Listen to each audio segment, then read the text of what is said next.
doutor, então, quais são os tipos de violência contra a criança? Então, na verdade, nós temos violências contra a criança e adolescente de diversas formas.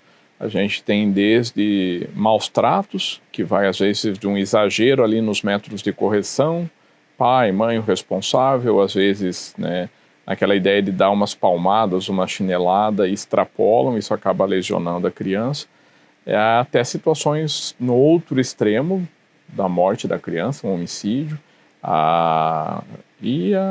o que mais assusta aí na proporção são os crimes sexuais contra a liberdade sexual da criança. Essa talvez seja o maior volume hoje de crimes graves seriam na modalidade sexual. E quais são os crimes, né? A gente estava abordando até no começo a questão, quais são os crimes contra a criança dentro dessas caracterizações de violência? A gente, tudo aquilo que desrespeita a integridade física ou psicológica da criança pode caracterizar um crime. Então nós temos a situação de proteção da integridade física, que vai ser dos maus tratos, são lesões mais leves, até lesão corporal, um machucado, uma fratura, situações mais sérias, chegando os danos psicológicos, chegando ao estupro de vulnerável, até um homicídio. E o 240 do ECA, 240 e os próximos ali, que é o que o cidadão leigo na área jurídica ele vai chamar lá de pedofilia, etc.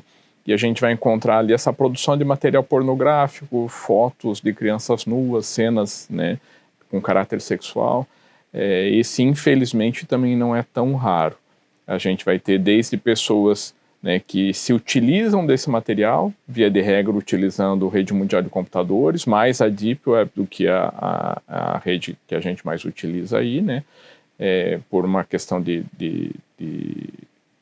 fuga de investigações, mas não é impossível rastrear isso na Deep Web, consegue ser procurado, tanto é que a gente tem várias operações no Brasil e fora do Brasil, inclusive operações internacionais que envolvem o Brasil, e aquelas pessoas que produzem o material, essas ainda pior, porque elas são que ganham dinheiro com isso, que fomentam esses grupos voltados para a pedofilia, que na verdade tecnicamente é a produção de material pornográfico com crianças. E a gente vai ter essas previsões de crimes tanto no Código Penal como no Estatuto da Criança e do Adolescente. Agora, no Código e Estatuto, quais são as legislações vigentes? Então, as principais são essas: Código Penal, a tipificação dos crimes, porque tentando traduzir o que seria crime, eu pego situações na vida em sociedade que o legislador identifica como graves, que desrespeitam bens jurídicos tutelados, como disse, da integridade física, psicológica, sexual da criança, e eu levo isso para o Código Penal, dizendo, olha, aquelas condutas que se enquadrarem aqui são crimes, e a pena vai ser de tanto, numa forma bem simplista. E além do Código Penal, a gente tem várias legislações extravagantes que também trazem, eventualmente, situações de crimes. No caso da criança ou do adolescente, o ECA é uma opção dessas. Aí o processo como um todo vai estar no Código de Processo Penal.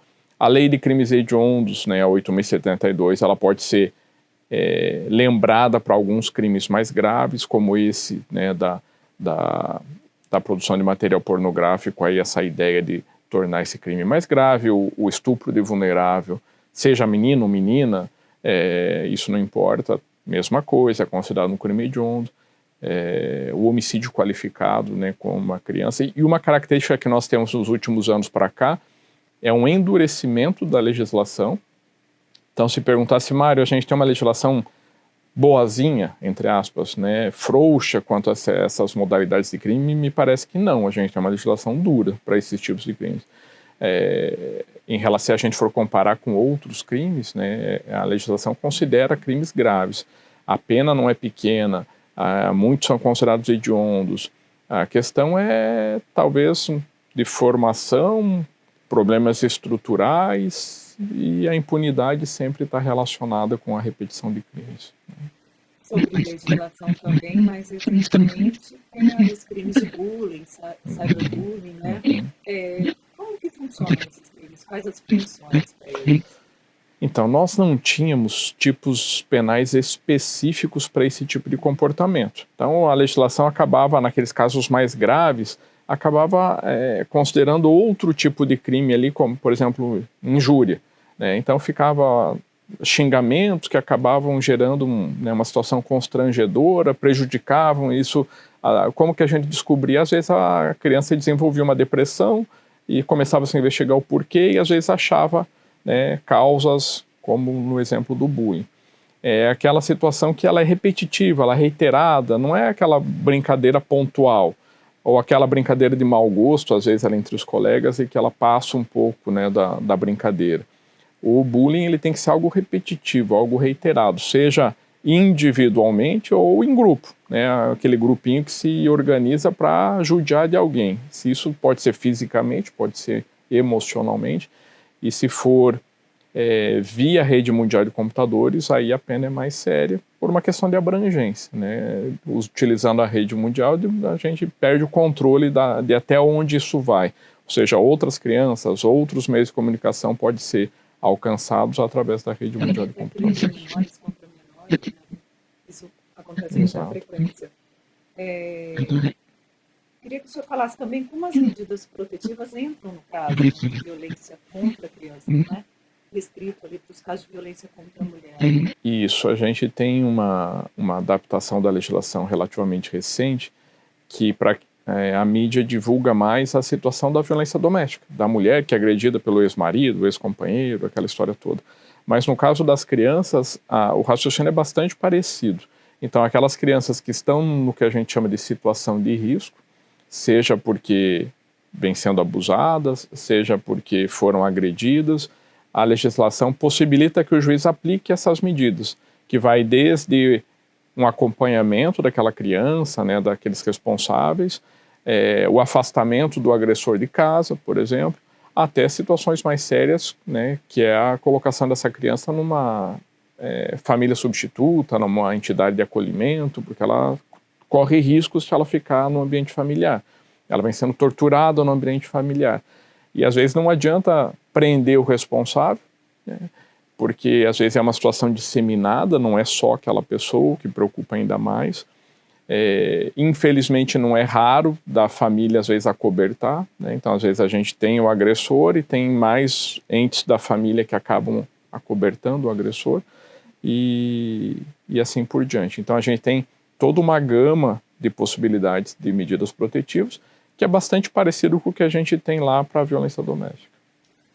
E falamos aqui sobre legislação, os tipos de crime, mas quais as punições previstas, né? Então, as punições a gente vai ter desde medidas brandas, que seria a multa, né? Até foi bastante alvo de crítica a previsão do tipo penal do bullying, que a previsão inicial é uma multa. Essa multa, claro que ela deve ser dosada de acordo com a capacidade econômica, a gravidade da situação. Não adianta eu colocar uma pena de multa alta para uma pessoa pobre. E não adianta eu colocar uma multa pequena para uma pessoa rica. Então isso tem que ser ponderado. A gravidade do comportamento que está sendo apurado. À medida que esse bullying ele é via rede mundial de computadores, aí eu tenho uma pena que vai de 2 a 4. E se eu for para maus tratos, eu vou ter uma pena pequena. Se eu for para lesão corporal, essa pena vai subindo para poucos anos. Se eu chegar a um estupro de vulnerável, eu vou ter uma pena aí que a gente vê nos processos em média de 8, 10, 12 anos ou mais, 15 anos, porque além da pena em si, que já não é pequena, o fato de ser o responsável, o fato de ser o padrasto, o fato de ser o professor, alguém que tem, né, uma hierarquia sobre aquela criança, que tem uma responsabilidade ainda maior, e ele vai lá e pratica um crime contra aquela criança, então a pena é mais alta. O homicídio, né, se for qualificado, é um mínimo de 12 anos. Então nós temos penas relativamente severas para padrões brasileiros, né? A gente teria a previsão de sanções consideradas, no meu modo de ver, consideradas severas para esses tipos de crimes. Mundial, assim, fazendo uma comparação. Então, o que nós temos de muito diferente no Brasil para outros países está muito mais ligado à execução da pena do que ao tipo da pena. Porque, por exemplo, se eu considerar uma pena de 12 anos, 15 anos para determinado tipo, por exemplo, estupro de vulnerável, me parece que é uma pena severa. A pessoa ficar 15 anos cumprindo a pena é muito tempo, né, dentro de um presídio ou, né, com outras formas de cumprimento de pena. Agora, o que nós temos de muito diferente? Enquanto se eu pegar alguns países que eu vou cumprir, né, aquela pessoa que foi condenada, ela vai cumprir quase que a pena integralmente naquele 10, 12, 15 anos fechado, ou a maior parte dessa pena no presídio. No Brasil não, né? Que a gente vai cumprir, dependendo da pena, 30%, 50%, 20%, vai progredindo regime a regime. Muitas vezes esses outros regimes, o semiaberto e o aberto, não é nos termos que está na lei, apesar da nossa lei, né, já ter algumas décadas, mas o sistema semiaberto, aberto, ele não é implantado adequadamente no Brasil. Né? No meio do Brasil para baixo, a gente tem estruturas melhores, no norte e nordeste, estruturas, né, prisionais mais preocupantes, estruturalmente mais preocupantes. Então, isso, na prática, a forma de cumprir a pena, o tempo de cumprimento da pena, acaba que, na prática, aqui acaba sendo menor por isso. Né? Não é a condenação, o tempo de pena, é a forma do cumprimento de pena.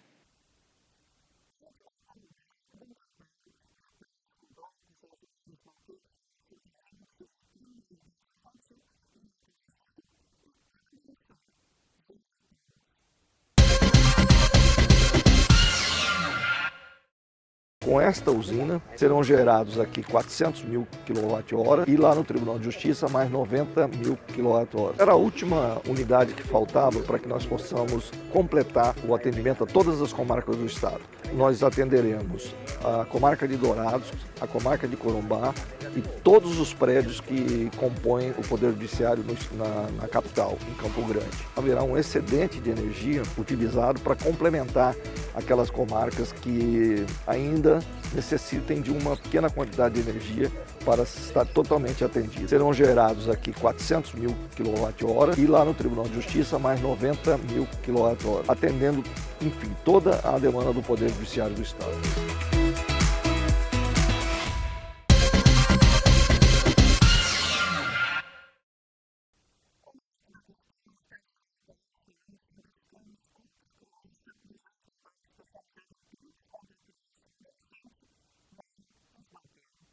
Em Mato Grosso do Sul existe uma vara especializada em crimes contra menores, né? Qual a relevância dessa particularização? A ideia é a especialização, né? Porque é um processo totalmente diferente dos outros processos criminais. Enquanto como juiz vai fazer uma audiência, por exemplo, de tráfico, de roubo, eu vou ouvir pessoas maiores, capazes, que sabem do que estão falando, que é uma situação pontual na vida delas. É uma audiência que eu vou ouvir um policial, por exemplo, que aquilo é o cotidiano dele, né? São pessoas adultas e capazes. Quando nós vamos ouvir uma criança, um adolescente, e a respeito de crimes tão delicados, como no caso do estupro de vulnerável, é uma situação completamente diferente.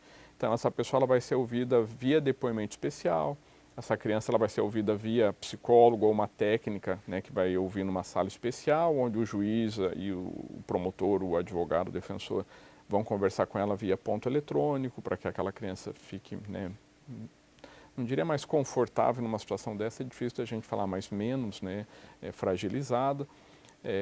A inquirição ela é mais lúdica, digamos assim, deixa ela contar, deixa ser mais espontânea. Então não pode ficar o advogado, por exemplo, instigando a pessoa, mas foi isso, mas foi aquilo, mas por que você disse aquilo? Então tem que ser uma audiência onde a criança vai contar a versão dela, as perguntas servem para um esclarecimento e vão chegar para a técnica pelo ponto, não vai chegar direto para a criança.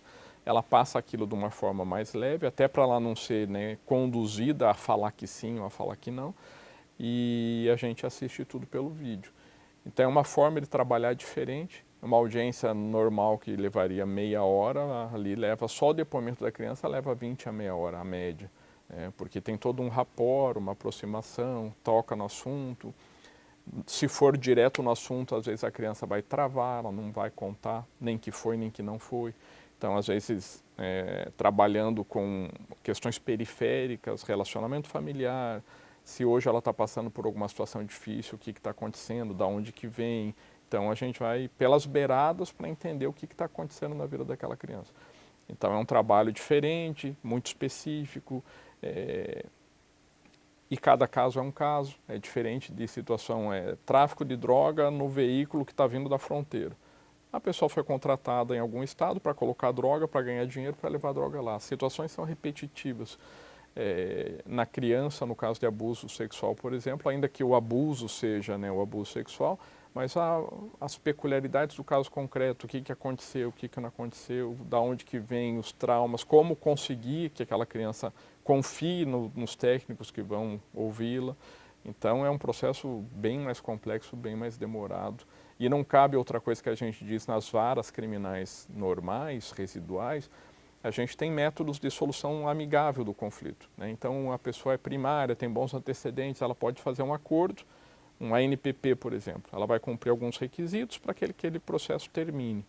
Nesses crimes mais graves contra a criança não cabe acordo nenhum. Então vai ter que ouvir todo mundo, vai ter que chegar para a sentença. Então se eu pego numa vara criminal a cada 100 processos, eu vou pegar ali uns 40 que pode ser resolvido via acordo. 30, 40, 50. Se eu pego uma vara como é a VECA, né, a Vara Especializada de Crimes contra a Criança, a grande maioria não cabe acordo nenhum. Então, esses processos vão precisar de audiência, vão precisar chegar ao final e vão ter um julgamento. Então, o volume, o começo, se eu pegar as varas criminais, o início dos processos, pode parecer que são números parecidos. Ou até a VECA tem menos um pouquinho. Mas o que chega para a sentença da VECA é muito maior, porque aqui não cabe acordo. Aqui vai chegar tudo para a sentença, vai precisar ouvir todo mundo, vai precisar produzir prova de tudo. Então, é uma vara diferente das outras criminais. A gente tem um programa ao mérito da questão bem específico sobre o depoimento especial, se alguém quiser assisti-lo, está disponível no canal do TJMS no YouTube, seguindo aqui com os crimes contra a criança, né, com o Dr. Mário. Qual é a taxa de criminalidade infantil no Mato Grosso do Sul? Essas taxas, elas são, né, um pouco móveis. A gente pode pegar aí algumas centenas de tempo em tempo. Se a gente pegar o volume da vara hoje, eu olhei antes da gente começar a gravação, em torno de 2.800 processos, né? Claro que ali eu tenho o processo desse ano e tenho o processo de alguns anos que ainda estão tramitando. Então, e eu vou ter um volume de processos que se resolvem rápido, em razão da complexidade pequena, já que de alguns anos para cá, esses crimes que eram antigamente do juizado especial, como maus tratos, né, aquela chinelada exagerada, agora foi tudo para essa vara, então misturei situações de crimes mais simples, errado, mas crimes mais simples a crimes extremamente graves. Então, nesse volume aí de quase 3.000 processos, eu vou ter de tudo, né? Situações mais brandas e situações bem graves. Se eu pegar números, né, estatísticas mundiais a respeito do bullying, por exemplo, a gente tem vários informativos falando que em torno de 40% dos jovens dizem que já passaram por uma situação de bullying que chateou, chamou atenção e etc. Então esses números, se a gente for ver números de bullying, eles meio que são padronizados. A gente tem países com mais altos, mais baixos, mas isso é uma realidade mundial, não é brasileira. Dos crimes sexuais, a gente vê que quanto pior o desenvolvimento humanístico daquela sociedade, pior os números de crimes sexuais. É isso, a gente falando do que chega para a justiça, né?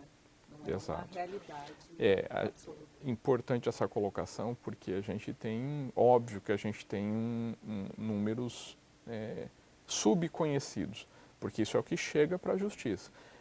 Eu não tenho fontes científicas sobre isso, mas, né, há um tempo trabalhando com esse tipo de matéria, a gente percebe que a grande maioria do público dessas crianças vítimas de crimes graves, eles estão na classe baixa, média, não estão na extremamente baixa, classe D e E, não estão na classe A. Por quê? Pode ser que quanto maior o nível de desenvolvimento daquela família, né, culturalmente, socialmente, economicamente, eu tenha números menores, pode ser. Pode ser que essas pessoas resolvam isso fora do judiciário, para não, né, chamar atenção, isso virar notícia, etc. Ainda que o processo seja sigiloso, isso é importante também, ninguém vai acessar o processo daquela criança para saber o que está acontecendo. mas né, na família, no ambiente escolar, acaba às vezes vazando essa informação. Então, pessoas né, mais conhecidas, abastadas financeiramente, às vezes acabam tentando fugir do processo, resolvendo isso via acordo e etc., ou abafando o caso. E aquelas famílias mais vulneráveis economicamente, socialmente, né, numa comunidade bem pobre, etc., é óbvio que também acontece, mas por que chega menos às vezes com uma família ali de classe baixa ou média? Me parece que aquela criança, às vezes, ela sequer pede socorro. Às vezes ela não está frequentando a escola adequadamente, ou se está, ela tem medo de contar. Ela sequer sabe expressar exatamente o que está acontecendo, porque às vezes, como é que uma criança de 5, 6, 8 anos entende o que é o estupro? Ela não sabe o que é aquilo, até ela entender que aquilo que está acontecendo né, é um crime. Por isso que a gente vai ver que muitas adolescentes desenvolvem problemas lá na frente, e daí que vai se descobrir o porquê que aconteceu aquele automutilação, por exemplo, é um sintoma bastante presente nesses processos. Então aquele menino, aquela menina começam a se automutilar. E por quê? Porque ele, psicologicamente ele se sente culpado pelo que aconteceu, porque ele não fez nada, ou porque ele deixou, ou porque... E era uma criança, ele não se exigia um comportamento né, de herói daquela criança, ninguém esperava isso. Mas ela se culpa, e esse se culpar faz com que ele se automutile, e às vezes assim começa a investigação, e daí vai se descobrir o que aconteceu. Então, às vezes, aquela criança mais pobre ou mais marginalizada da sociedade, essa sequer vai chegar para o Estado. Né? Porque, às vezes, ninguém acionou o conselho tutelar, ninguém acionou polícia, a escola não foi avisada. Então, a gente vê que eu tenho um foco principal ali, né? Nem no extremo né, de pessoas mais ricas e nem no extremo das mais pobres. Então, não me parece que esse crime acontece na classe média com mais intensidade. Eu acho que ali é o que mais aparece. Porque ali o professor vai tomar providência, a mãe ficou sabendo e não deixou quieto, o pai cobra providência, é um segmento social que cobra mais uma postura, né, do que às vezes os outros extremos aí que eu comentei. Falando de números, ainda é possível mensurar quantas crianças sofrem abuso em Mato Grosso do Sul? Eu não tenho os números exatos, mas não é algo tão raro. Se a gente pegar números dos atendimentos na delegacia especializada da criança e do adolescente, né, que em Campo Grande nós temos delegacias especializadas. Mas eu vou ter que pegar números estaduais, as cidades pequenas cai na delegacia comum ou na delegacia da mulher, né, onde não tem, porque é uma delegacia mais preparada para esse tipo de conduta. Mas cotidianamente, se a gente pegar números estaduais, todo dia em alguma cidade a gente tem esse tipo de comportamento. Como é importante o senhor colocando isso, ter uma rede forte também, né, de atendimento, não é só o judiciário, uma vara especializada. Né? Uhum. Porque senão não chega ao judiciário. Né? Então o judiciário não toma providência porque ele sai por aí procurando o processo, nem pode, né? Legalmente isso não pode acontecer. Então o judiciário ele precisa ser provocado via polícia, Ministério Público, Defensoria. Por isso que é importante essa rede, né? Essa rede de apoio que normalmente é via escola, conselho tutelar, atendimento psicológico, né, em CREAS e assim por diante. E lá que eles acham o sintoma, né, ou uma denúncia que vai chegar normalmente para a polícia, e daí começa a investigação. Então, se essa rede, que é quem recebe primeiro a notícia, não for bem preparada, não for estruturada, acaba que né, vai fragilizando toda a persecução penal. Até na área da saúde, né, um posto de saúde, Tudo, um hospital. tudo. Inclusive, ele é comunicação obrigatória, né? Então, o médico, o enfermeiro que fica sabendo daquela situação, a criança chega com a genitália machucada. Ele não sabe o que foi, às vezes a criança não conta, mas opa, tem uma luz amarela aqui. Será que ela se machucou? Será que é uma infecção? Da onde que veio? Isso tem que ser melhor apurado. E é possível destinar criança recolhida por réu denunciado pela prática de crime contra crianças e adolescentes a instituições ou projetos ligados às causas de proteção infantil? É possível, só que assim, nos crimes onde a gente vai ter esse recurso, porque a fiança para que ela serve? é uma caução, é uma garantia, né? Então a fiança ela serve para que a pessoa que vai responder o processo em liberdade, ela vai deixar um dinheiro depositado para que, em caso ela descumpra, ela perde aquele dinheiro. Ou em caso de condenação, se eu tenho uma discussão aí se perde ou não, né? Porque seria só a garantia dela cumprir as regras do processo. Mas em métodos consensuais, né, quando cabe lá a suspensão condicional, a NPP, que no caso da criança são poucas hipóteses, esse dinheiro pode reverter para a vítima ou pode reverter para a entidade beneficente que trabalha com essas crianças, é possível. O que o CNJ cobra do judiciário? Que essa destinação ela não seja pulverizada. Então, que antigamente nós juízes fazíamos muito isso, até para ajudar as instituições. Lá na cidadezinha, na comarca X, está faltando tudo, então o dinheiro que a gente arrecadou aqui, né, com uma pena pecuniária, vamos destinar para aquela entidade que atende criança para poder, né, funcionar, comprar merenda, ajudar aquela história toda. O CNJ, né, já há alguns anos, cobra que esse dinheiro ele seja destinado para uma conta unificada, o juiz da execução penal que vai cuidar dessa destinação de dinheiro. As entidades interessadas podem se cadastrar para receber esse dinheiro, isso ocorre todo ano, e depois ela presta contas. Então, para que seja um negócio mais público, porque antes, às vezes, na boa vontade, ficava uma coisa muito informal. Então, agora o CNJ cobra que seja assim. Então, em Campo Grande, a gente tem a segunda VEP, né, que é de execução penal e crimes e de medidas alternativas, as alternativas penais, e essas instituições podem se cadastrar lá, fazer um projeto para daí utilizar o dinheiro para reverter para a sociedade.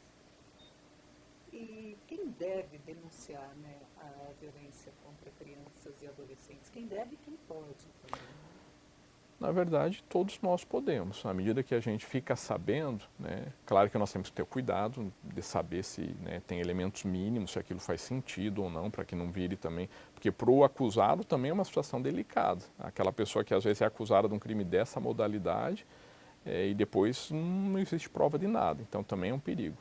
E abrindo um parênteses aqui, também, infelizmente, acontece aquela situação, briga de casal, e às vezes usam, né, essa situação da criança, eles não, eu acho que o pai fez alguma coisa com a menina. E não existe indício nenhum, é apurado psicologicamente, clinicamente, não se acha nada, e às vezes descobre que é marido e mulher brigando e colocam a criança como escudo. Então, às vezes a mãe, às vezes o pai. Infelizmente isso também acontece, a gente tem que ter cuidado. Agora, em sabendo, qualquer um de nós pode tomar providências. Normalmente vai chegar ao familiar. Normalmente quem fica sabendo é a mãe, é a avó, é o pai, é a professora, é algum parente, né? Porque a pessoa não sai por aí contando, ela percebe a diferença, então a gente tem relatos que a escola percebeu um comportamento esquisito. Vamos acompanhar e descobre. É a avó que foi visitar e viu que a coisa ali na casa estava errada e começa a acompanhar e descobre. É a mãe que descobre, né? Do pai, do padrasto, do vodrasto. Infelizmente, a gente vê que esse tipo de crimes mais graves, o que mais chama a atenção, são os crimes de estupro de vulnerável, porque não matam a criança, mas psicologicamente causam danos absurdos. E ocorrem dentro de casa. Né? Então, 90% desses crimes não é a criança estava na rua e foi violentada. Não, isso é raríssimo. Né? Para a nossa realidade, Mato Grosso do Sul, isso é extremamente raro. O que nós temos? É a pessoa que convive com a criança. Então, o que chama ainda mais atenção, né? Aquela pessoa que a gente espera que cuide da criança é quem está abusando da criança. Então, são pessoas que estão ali no seio familiar que vão ter essa informação e vão poder acionar as autoridades para tomar providência. Mário, mas aonde? Né?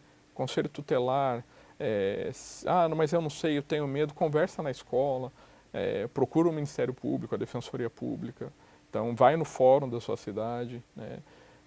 CREAS, né?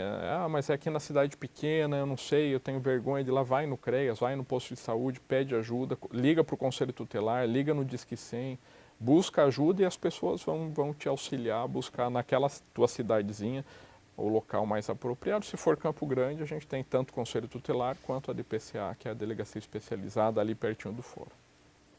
Doutor, muito obrigada pela sua entrevista no mérito da questão de hoje. Eu que agradeço.